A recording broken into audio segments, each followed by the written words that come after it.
Humanity has always been beset by countless enemies: the treacherous heretic, the vile Xenos, and the ungodly demon. The Imperium has held up for thousands of years, but that's all going to change, for an inevitable secret has been uncovered: the failure of the Golden Throne. The death of the Emperor will soon arrive, and with it, so too will the Astronomicon fall. These pillars of hope will send humanity to the depths of despair. As the Emperor draws his last breath, Magnus the Red senses that the time for chaos to rise will soon be at hand, and the gods have set their sights on Holy Terra. With the death of the Emperor, the Adeptus Custodes were recalled back to Terra to defend the tomb where the Emperor lies, under the Imperial Palace, from the many warp gates that have spawned after his death. As they protect the corpse of the Emperor, the Terran Genestealer cults have begun launching multiple hit-and-run assaults all across the world. But all that pales in comparison to the new looming threat coming their way: the many tendrils of the hive mind. The Imperial Guard has been stretched far too wide and thin. Casualties are at an all-time high, and morale is at an all-time low. Entire regiments have begun to desert their posts. The Guard have a saying: victory is measured in blood, yours and the enemy's.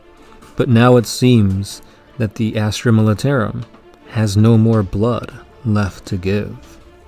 With their Emperor-given miracles taken from them, the Sisters of Battle have begun to question their faith. Many orders have renounced their devotion to their god, and have turned their prayers towards the ruinous powers of chaos. The few who still believe began a crusade back towards Terra. All the while, Saint Celestine is nowhere to be found. News of the Emperor's death spread like wildfire, and the High Lords began to take action. Many fortified their positions to keep their power by allying with Xenos, while others found it easier to become a pawn of chaos. Luckily, the many eyes and ears of the Inquisition took notice. Various assassins were dispatched to quell rebellions or would-be heretics. But one High Lord managed to rally a sector of space, all for his own, via the might of the Minotaur chapter. The Adeptus Ministorum held strong during their darkest times, but many priests heard the voice of their god Emperor after his death. Whether this really was the Emperor or some other force remains to be a mystery, but the Imperial Creed held on. Shrine worlds became beacons of hope for untold trillions of people, many of them being former guardsmen. Entire worlds would embark on pilgrimages in hopes of salvation, but most never reached their destination. Upon the death of the Emperor, the Sisters of Silence were ordered to be stationed on various locations on Terra to create a matrix of anti-warp energy. At any given time, 6 untouchables were to stand vigil, protecting the tomb of the Emperor. The final guardians of mankind, the Space Marines, the saviors of last resort. Most kept to their Emperor-given vow, the defense of humanity. Their time was occupied either fighting against the creeping Tyranid threat, the newly spawned Black Orcs from the Octaria sector, or the Silent Kings United Necron Alliance. Under the leadership of Roboot Gilliman and Lionel Johnson, who had awoke after Dante of the Blood Angels slew Abaddon the Despoiler after succumbing to the Black Rage. With 2 Primarchs leading the last hope of humanity, the Imperium held for 665 days after the death of the Emperor. But on the 666th, the Space Marines knew fear. The largest collective chaos force ever seen spilled out from the Cicatrix Maledictum. Countless demons of the 4 Chaos Gods marched in tandem, ignoring their grudges, for one goal: the retrieval of the Emperor's corpse. for his body would be used as a conduit to hold the soul of the recently deceased Abaddon the Despoiler, and through him, Khorne, Nurgle, Slaanesh, and Tzeentch could possess and enter real space. To make this goal attainable, the apocalyptic army of chaos was led by none other than the demon Primarchs, Magnus, Fulgrim, Perturabo, Angron, Mortarion, and Lorgar. The psychic backlash from the Imperium's demonic horde alerted the ancient Eldari that now was the time to strike at their most hated enemy, she who thirsts. The ancient Eldari had once tasted glory, but now this dying race has been unified by the words spoken from Yvraine, preaching that all Eldari paths lead to one goal, the death of Slaanesh. She has rallied forth the Exodites, the Harlequins, the Asuryani, and even Vect and his Drukhari to this cause. But before the chaos god of lust and perfection can be destroyed, they need to prepare. Wraithbone constructs were created en masse and outfitted with every spirit stone in their possession, from every craft world. The Exodites brought forth hordes of their dinosaur-like mounts, while the Drukhari emptied their colosseums and pain pits of warriors and slaves. And finally, the avatars of Cain, Ennead, and Segura were awoken to march into battle once again. A key part of Yvraine's plan was to attain the 5 fingers of Morai Hag, aka the Crone Swords. 4 were already in their possession, but to retrieve the 5th, they had to enter Slaanesh's palace first. As such, the unified Eldari army had chosen its generals.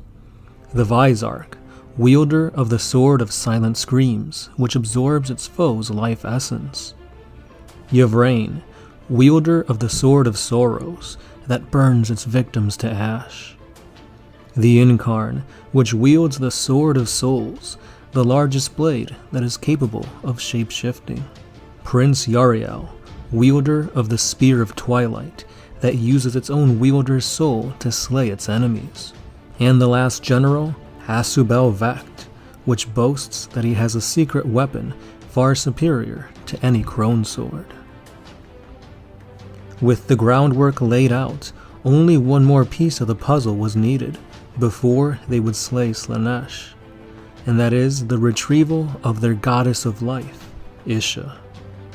They entered into Nurgle's domain through the use of their webway, and due to the Chaos God's assault on Terra, his defenses were weakened. The trek through Nurgle's garden was costly, but they paved their way via psychic onslaught, and before long, they had found their goddess. Blocking their way stood 7 greater demons of Nurgle, each one more ugly and rotting than the last. At this point, Vect had had enough of sullying his own blades in the filth of Nurgle's desidents.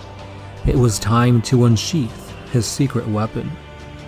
He called forth Urien Rakoth, which gave Vect a runic tetrahedron, and upon placing it on the plague-ridden ground, a dark gate manifested.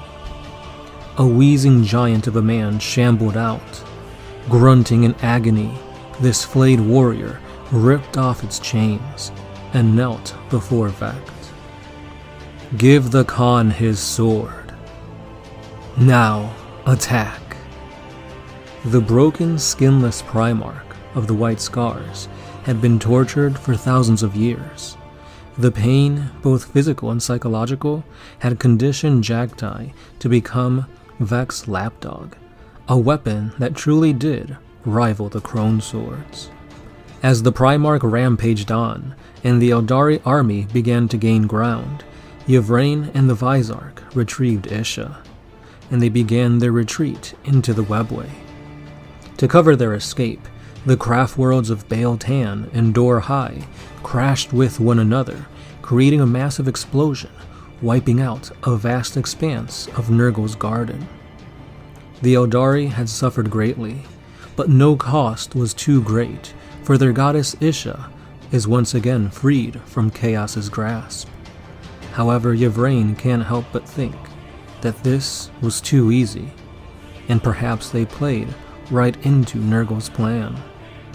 But she had no time to dwell upon it, for now they must ready themselves to slay she who thirsts. Little did the Eldari know that the time of the Rana Dandra drew near. The Inari, the Drukhari, the Exodites, and the Harlequins amassed all they had to wage war. Wraith constructs were awoken, their avatars summoned, and the 5 crone swords of legend were given to their best warriors. Abandoning all fear, they entered the warp. For what did they have to fear when they had already successfully freed their goddess of rebirth, Isha, from Nurgle's grasp? The ethereal caste had a premonition that the hierarchy of the galactic powers was about to change. They then gave the order to all sept worlds to halt all sphere expansion efforts and to divert all attention towards the production of artificial intelligent drones and battlesuit systems. Heavy shield drones were mass-produced in the billions in order to shield their planets through an upper atmosphere network array. Pure-tide neural engram chips were integrated with advanced AI-piloted battlesuits as another means of defense. And then came the order of having 90% of the Tau population undergo stasis sleep. The Tau would simply not participate in these end times. They were to awaken to a new galaxy. Such was the decree of the Ethereals. A foolish decision, for in their hibernation, many of their auxiliaries left the greater good ideology.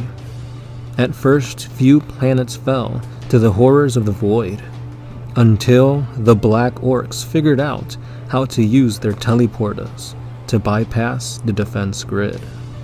The renegade Oshova had long since cut ties to the Tau Empire, but upon receiving multiple distress beacons from sept worlds, he could no longer ignore his people.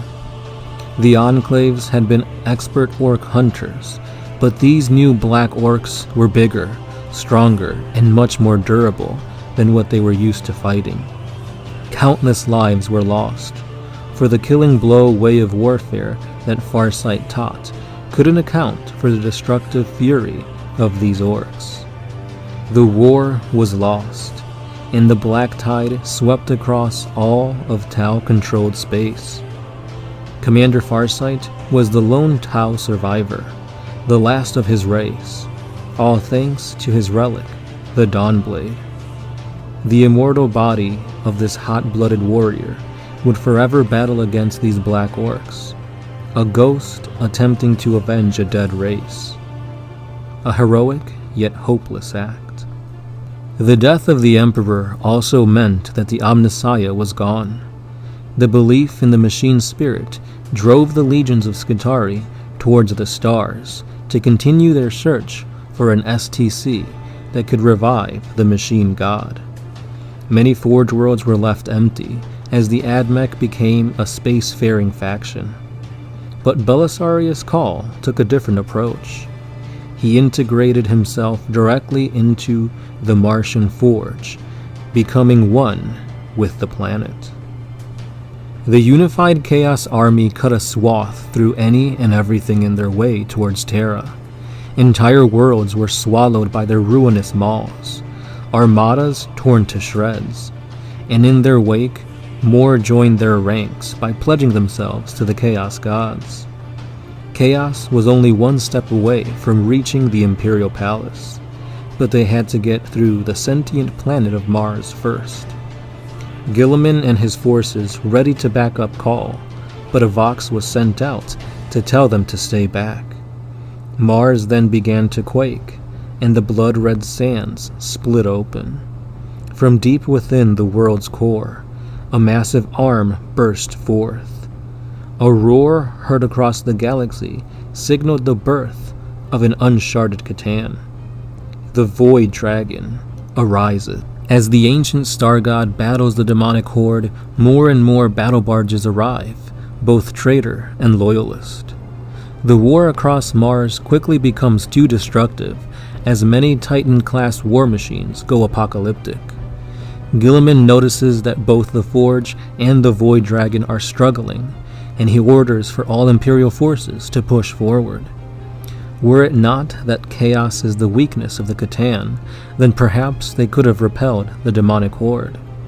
But the Void Dragon met his end at the hands of a demon Primarch.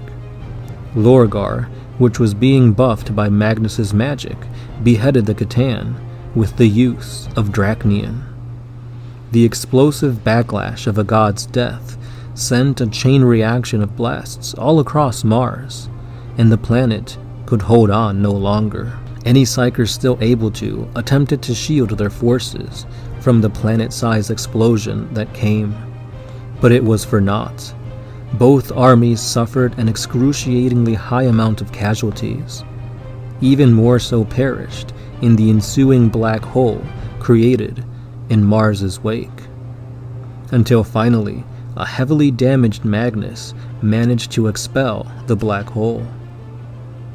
Unfortunately for Chaos, Lorgar and Perturabo perished in the blast, but their demonically enhanced bodies meant that they'll emerge from the bowels of the warp once again. By the Emperor's grace, both Lionel Johnson and Roboute Guilliman survived. The Order was then sent out to regroup on Terra and prepare for what could be their last battle. But before they could assemble, Constantine Valdor voxed in, stating that the traitorous Primarchs had teleported before the gates of the Imperial Palace. The Custodes and Sisters of Silence were already in combat against them. By the time the Lion and Guilliman teleported to join in on the battle, most of the Custodes and Sisters were already dead. Only Mortarion seemed to have been wounded. Lionel Johnson unsheathed the Lion Sword, and Guilliman ignited the Emperor's blade. For the Emperor! At this point in time, the Supreme Grand Master of the 666th Space Marine chapter telepathically spoke to Valdor. With no other option left, the two agreed it was time, and the Terminus Decree was enacted. With a single coordinated motion, everything changed. The galaxy erupted in golden light as the warp birthed forth a divine god of chaos, the fifth chaos god, the Star Father. The Emperor of mankind had been reborn through apotheosis at the great cost of human life. Untold billions of trillions of humans had their souls ripped from their bodies and into the God Emperor's army of the light. Entire sectors of space lost all of their human population. The Imperium had lost most of its inhabitants, but hope was restored. For a new faction was created to illuminate the shadows of chaos and bring order to the warp. The Star Father and his reborn warriors of light had arrived. Standing between the demon Primarchs and the Loyalists were three warriors: Saint Celestine, Ferrus Manus, and Sanguinius. The Emperor's angels had arrived. Angron and Fulgrim charged forward, but were pinned down by a hail of burning bolter rounds. All around them, the Legion of the Damned materialized. Zeech ordered Magnus to retreat, for this was a major unknown in the Changer of Ways' plans. Reluctantly, the spell was cast by Magnus, and in their retreat, a new age was ushered in.